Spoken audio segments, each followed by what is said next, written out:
በመቃብር ስፍራ ውስጥ በነበርንበት ጊዜ እስከዛሬ ድረስ የማስበው አንድ የተለየ ምሽት ነበር። ምክንያቱም የሆነውን ነገር በትክክል ማብራራት አልችልም። ያ ያለምንም ጥርጥር በሕይወቴ ከገጠሙኝ ነገሮች ሁሉ በጣም አስፈሪው ነበር። በዚያች ምሽት ወደ መቃብር ስፍራው የተጓዝነው 6 ሆነን ነበር።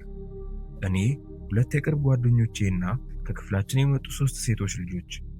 በዚህ ዕድሜ ላሉ ልጆች ሕገወጥ ሊባል የሚችል አንዳንድ ነገሮችን ለመቃብር ስፍራው መዝናኛችን ይዤ መምጣት ችዬ ነበር። ነገሩን እዚህ ላይ ላቁመው። ይህ መኖሩ ሴቶቹ ከእኛ ጋር እንዲዝናኑ ለማስማማት ነገሩን ይበልጥ ያጣፈጠው ነገር ነበር። ከሴቶቹ መካከል አንዷን ግላዊነቷን ለመጠበቅ ስል ጄን ብዬ እጠራታለሁ። ጄንን በጣም ወዳት ነበር፣ ነገር ግን እሷ እኔን የምትወደኝ አይመስለኝም ነበር። ቢያንስ እኔ በምመኘው መንገድ አልነበረም። በዚያች ምሽት ሐሳቧን ለመቀየር ከፍተኛ ጥረት እያደረግኩ ነበር፣ ግን አልተሳካም። ምሽቱ እያገፋ ሲሄድ ጄን በመቃብር ስፍራው ዙሪያ ያለውን ጫካ መቃኘት ፈለገች።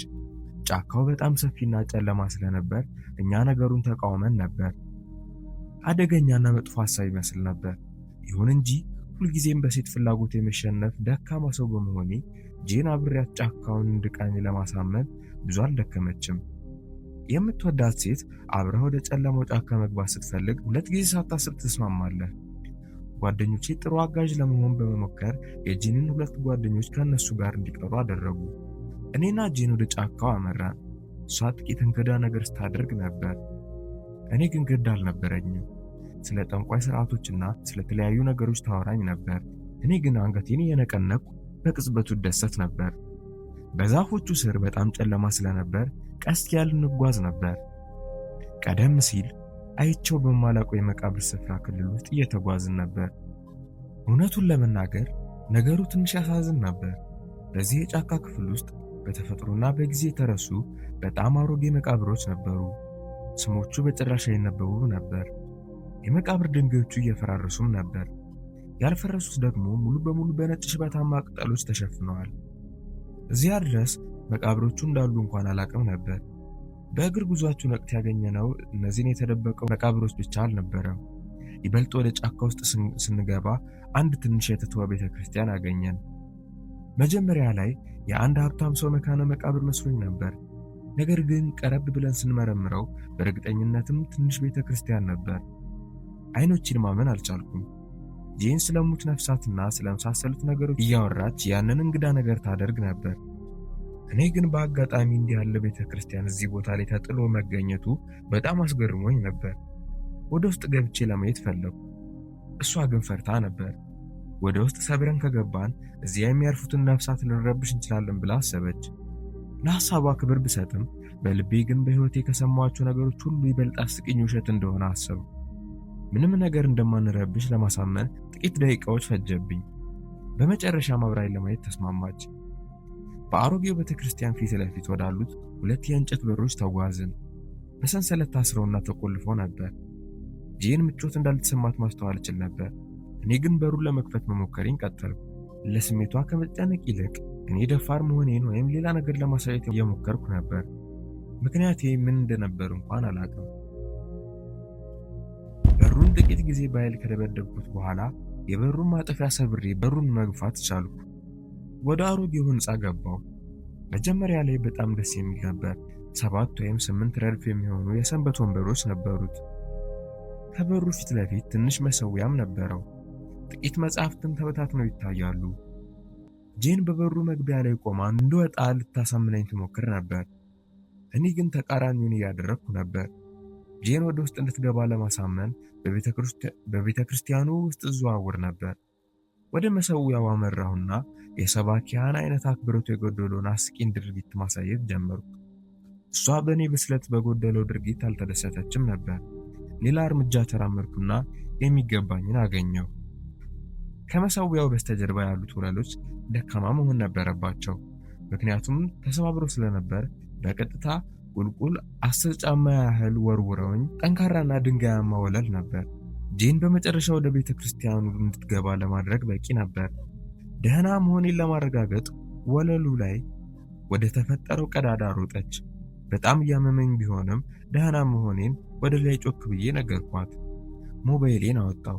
ምንም እንኳን የእጅ ባትሪው ያን ያህል ጠንካራ ባይሆንም ቢያንስ የሚጠቅም ነገር ነበር።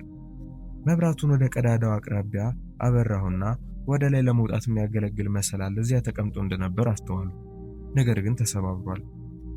ጂን ወለሉ ላይ ያለ የመሽሎኪያ በር የሚመስል ነገር እንዳየች ነገረችኝ።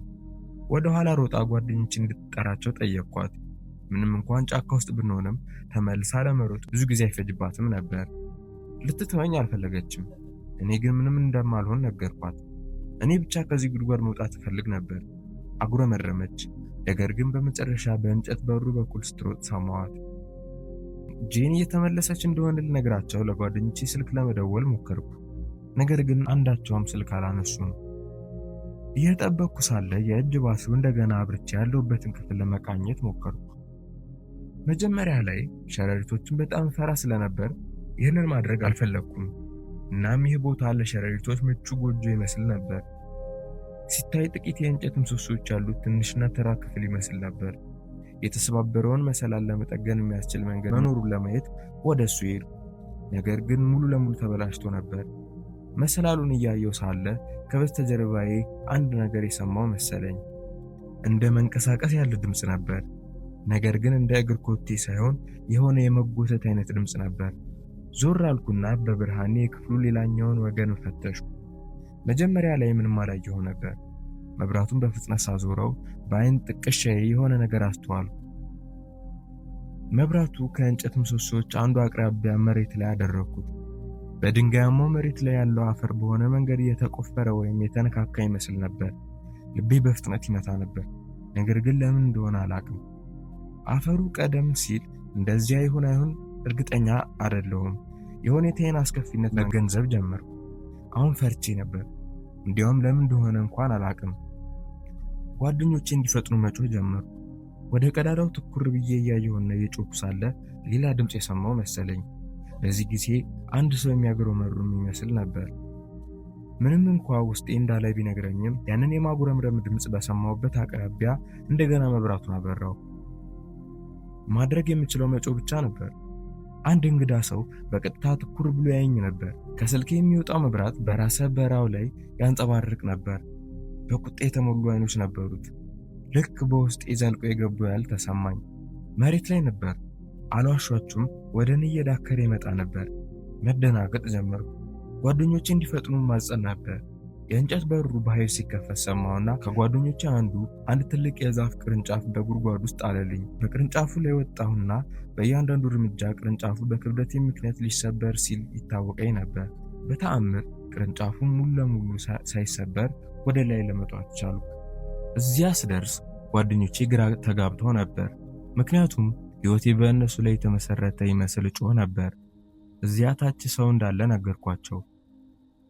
እንዳያደርጉት ብነግራቸውም ወደ ጉድጓዱ ጎንበስ ብለው በእጅ ባትሪዎቻቸው ቁልቁል ተመለከቱ።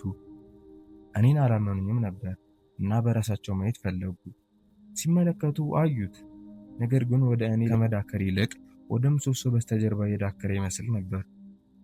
ከጓደኞቼ አንዱ የሰው በችግር ውስጥ ሊሆን እንደሚችል እንዲሁም እርዳታ ማግኘት እንዳለበት ተናገረ።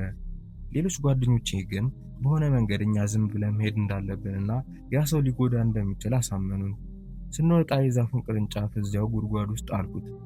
ስለዚህ ይህ ሰው በእርግጥ እርዳታ የሚያስፈልገው ከሆነ ምናልባት የዛፉን ቅርንጫፍ ሊደገፉ ይችላል በሚል ተስፋ ነበር። ለ2 ቀናት ያክል የጥፋተኝነት ስሜት በሕይወት እያለ ይበላኝ ነበር። ያ ሰው እርዳታ የሚያስፈልገው ይመስለኝ ነበር። እኛ ግን ሊበሰብስ ትተነው መጣን።